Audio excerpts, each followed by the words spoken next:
गुस्साया Iran जिस तरीके से पूरे मिडिल ईस्ट में जवाब दे रहा है, यूएस इसराइल को जवाब दे रहा है, इसकी खबरें खूब आ रही हैं। पर ईरान के अंदर क्या नुकसान हुआ है? जवाब में यूएस और इसराइल ने ईरान के अंदर क्या तबाही मचाई हुई है? अब तक जो रिपोर्ट्स आ रही हैं वो ये हैं कि 550 से ज़्यादा कैजुअलिटीज़ हो चुकी हैं, डेथ हो चुकी हैं ईरान के अंदर। एक स्कूल पर भी मिसाइल अटैक की बात कही जा रही है, इसमें 120 से ज़्यादा बच्चे मरे हैं। इस तरह की खबरें आ रही हैं। तो ईरान के अंदर क्या कुछ तबाही मची है यूएस इसराइल के अटैक में, इस वीडियो में आपको वही बताएंगे। मेरे साथी विनय सुल्तान है जो लगातार नज़र रखे हुए हैं जो मिडिल ईस्ट में हो रहा है, आपको लगातार अपडेट्स बता रहे हैं। विनय, ये बताइए कि ईरान के हमले तो सब आ रहे हैं, रिपोर्ट्स आ रहे हैं, वीडियोस आ रहे हैं, सब आ रहे हैं, मगर क्योंकि ईरान के अंदर उतना इंटरनेट नहीं चल रहा है, वहाँ से विजुअल चीज़ें निकल के नहीं इतनी आ रही, जो ईरान बताता है उतना ही सामने आता है। क्या कुछ अब तक निकल के आया है? इसराइल के क्या दावे हैं कि उसने क्या तबाही मचाई, क्या अटैक किया है, क्या वो कार्रवाई कर रहा है, और ईरान से क्या कुछ खबरें आ रही हैं? जो आप बोल रहे हैं वो दरअसल उसका उल्टा है। अच्छा, क्या? इजराइल से बहुत सारी चीज़ें नहीं आ पा रही हैं। इजराइल की सरकार ने वहाँ पे बहुत सेंसरशिप लगाई है और बाकायदा इस बात के लिए मना किया है कि अगर कहीं मिसाइल कोई भी हिट कर रही है ईरानी तो उसका वीडियो बना के सर्कुलेट ना करें। ईरान में उल्टा हो रहा है। ईरान में क्योंकि बहुत फ्रेगमेंटेड है और अभी जो सरकार है उसका कंट्रोल वैसा नहीं है जैसा होना चाहिए, तो वहाँ से खूब वीडियोज हमारे सामने आ रहे हैं। तो ये उल्टा हो रहा है, ये प्रोसीजर जनरली लोगों को लगता उल्टा है, परसेप्शन उल्टा है, लेकिन हो उल्टा रहा है उससे। क्योंकि पिछली बार 12 डे वॉर के समय बहुत ज़्यादा असेसमेंट हुआ था इजराइल के ऊपर, जो है जितने हमले हुए थे, जितनी मिसाइल जाके गिरी थी, उसकी वजह से। तो अब हुआ ये है कि इजराइल ने पूरी तरीके से उसको बंद कर दिया है। बहुत क्षण के वीडियो हमारे पास में आ पा रहे हैं। तो ये हुई एक बात। ईरान के अंदर इंटरनेट बंद है, ऐसी चीज़ें भी हैं? नहीं, ईरान के अंदर आपके साथ में होता है कि आप मोबाइल इंटरनेट बंद कर सकते हैं, लेकिन ब्रॉडबैंड तो चालू ही रहता है और तमाम दूसरे तरीके की कनेक्टिविटी रहती है। पूरी तरीके से ऑफ ग्रिड तो नहीं हो सकता है, मतलब कोई भी देश कम्युनिकेशन से, तो चीज़ें आ जाती हैं। क्या तबाही है ईरान के अंदर? ईरान के अंदर अभी जो है कल 24 घंटे के अंदर 1000 से ज़्यादा जो है टारगेट हिट किए गए हैं इजराइल और अमेरिका ने मिला के, और 100 से ज़्यादा जो फाइटर जेट्स हैं उन्होंने ये स्ट्राइक की हैं 24 घंटे के में। 100 से ज़्यादा जेट्स गए हैं दोनों की, इजराइल और अमेरिका के मिला के।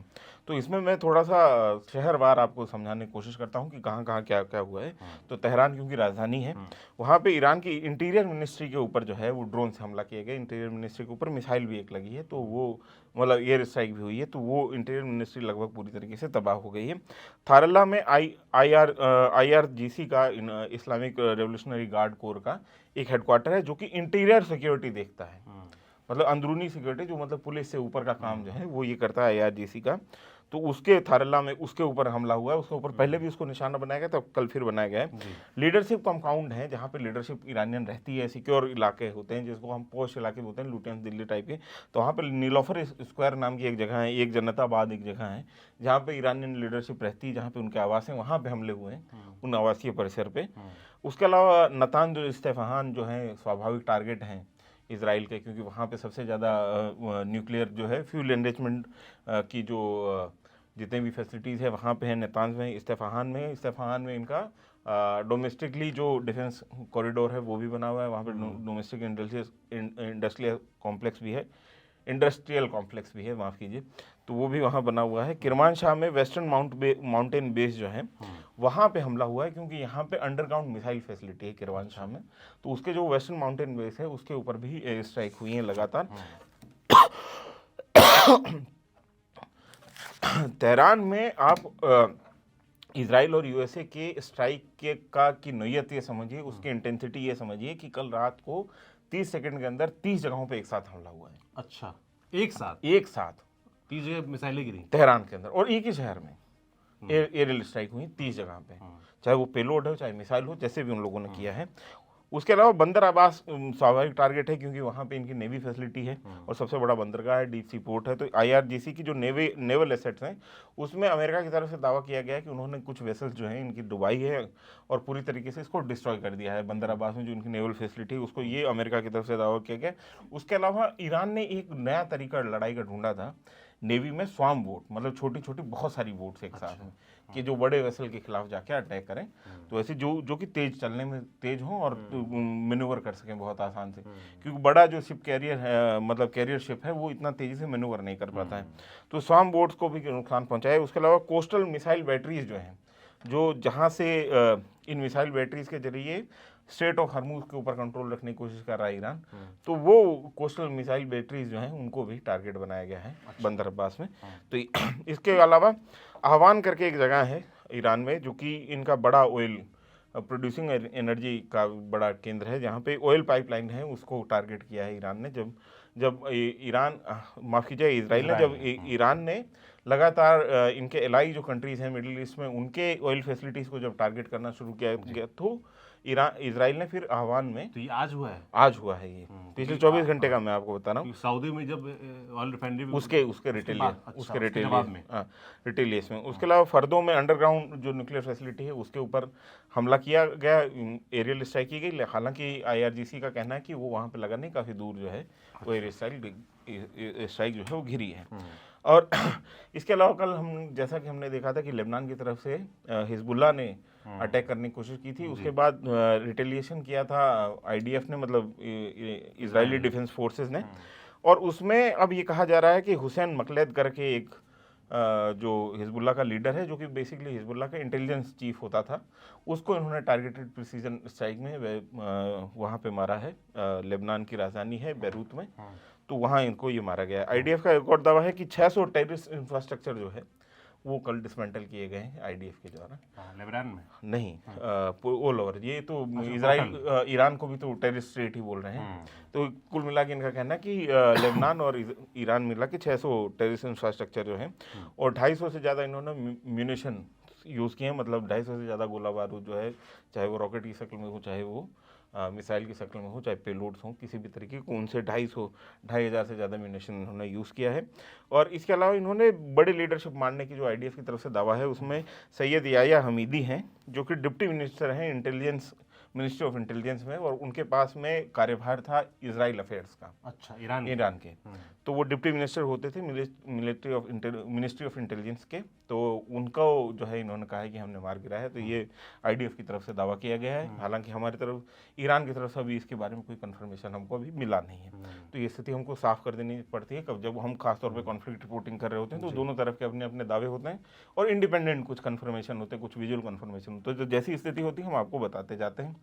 लेकिन आपको ये समझना होगा कि तेहरान को शदीद निशाने पे रखा है, खासतौर पर इसराइल और USA ने। लगातार हर एक से 2 घंटे के अंदर जो है तेहरान में लगातार स्ट्राइक हो रही है। तो ये स्थिति बनी हुई है। ईरान के अंदर जो हालात हैं, जो तबाही मची है, वो उसके हमने आपको रिपोर्ट बताई पूरा कि क्या जो इनपुट्स आ रहे हैं उधर से, ईरान की तरफ से, इसराइल की तरफ से, वो ये है। अब थोड़ा सा ये समझा दीजिए कि भाई इसमें क्या सिविलियन इलाके भी हैं? जो बात हो रही थी कि एक स्कूल को हिट किया गया इसराइल की तरफ से, जिसमें 120 से ज़्यादा बच्चे मारे गए, तो क्या अब वो खत्म हो गया भेद कि हमें सिर्फ डिफेंस जगह अटैक करना है? नहीं, मेरे को जो समझ में आता है, हालांकि इसका कोई क्लेरिफिकेशन किसी तरफ से आया नहीं है।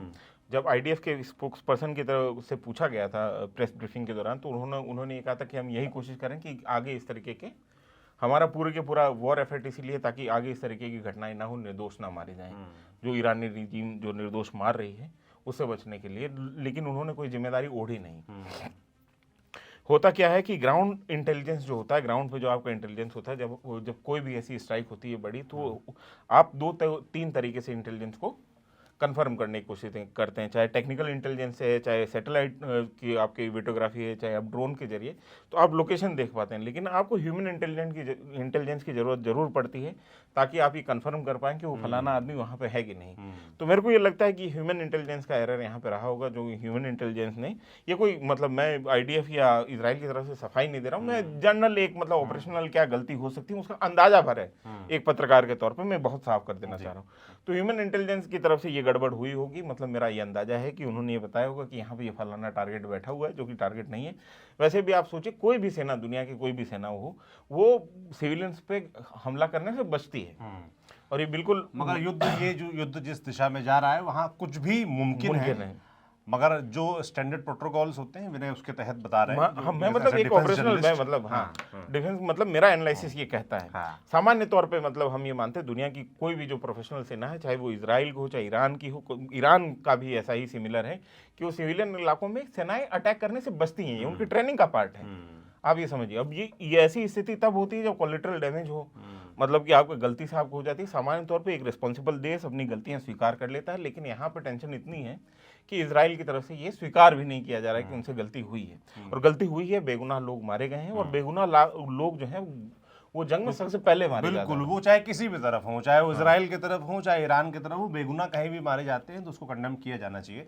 बाकी मैं ये समझना चाहता हूँ कि यूएस इसराइल की फिलहाल स्ट्रेटजी क्या है। जैसे कि आप एक वीडियो में बता भी रहे थे कि वहाँ पर जो सिक्योरिटी से जुड़े बड़े लंबरदार हैं, जो वहाँ के अधिकारी हैं, अफसरान हैं, जो डिफेंस जहाँ जहाँ इनके सेटअप है, वो टारगेट पे इसराइल के लगातार है कि वो उनको न्यूट्रलाइज करना चाहता है, ताकि रजीम चेंज जो सबसे बड़ा मकसद है इनका, उसके लिए माहौल वो बना सके, क्योंकि अभी माहौल ईरान में थोड़ा पलट गया दूसरा।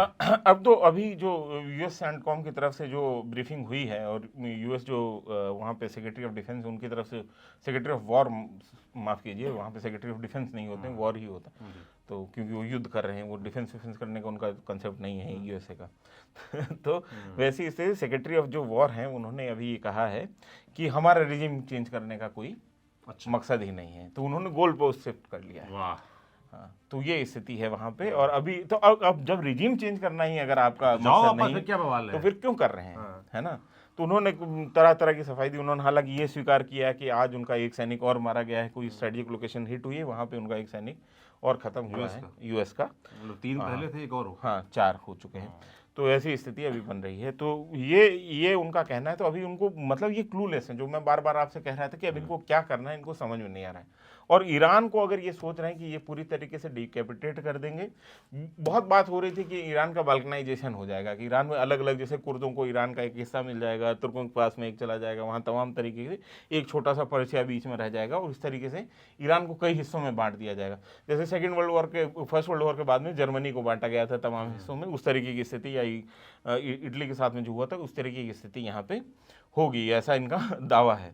या सेकेंड वर्ल्ड वॉर के बाद में भी जो जर्मनी को 2 हिस्सों में बांटा गया, ईस्टर्न ब्लॉक और वेस्टर्न ब्लॉक के बीच में, तो वैसी स्थिति ये कर देंगे। तो वैसी स्थिति हमको होती हुई दिखाई नहीं दे रही। इजराइल को रिटेलिएट करने का मादा ईरान रखता है, ये ईरान ने दिखा दिया है, और ईरान लगातार रिटेलिएट कर रहा है।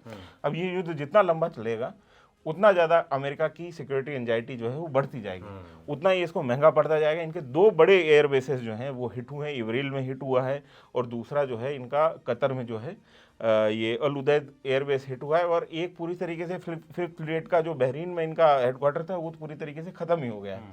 इरबिल में भी जो इनका एयरबेस है, वो भी पूरी तरीके से खत्म हो गया। तो ये वॉर ऐसा नहीं है कि सिर्फ ईरान को महंगा पड़ रहा है, ये वॉर यूएसए और इजराइल को भी महंगा पड़ रहा है। तो दोनों तरफ से नुकसान का असेसमेंट हो रहा है।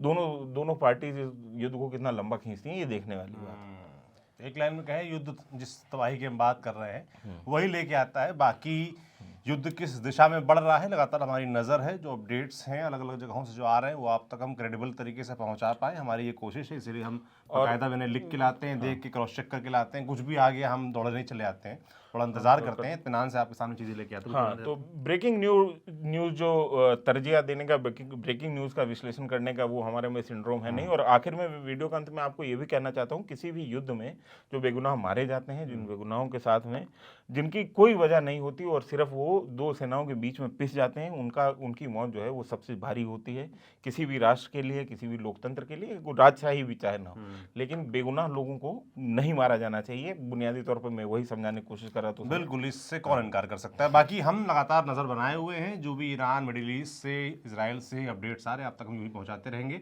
आपको कोई फीडबैक हो कमेंट बॉक्स में लिखकर ज़रूर बताइएगा। बाकी मैं सौरभ त्रिपाठी हूँ, मेरे साथी विनय सुल्तान थे जो आपको जानकारी दे रहे थे, और कैमरे पीछे सुधांशु। शुक्रिया।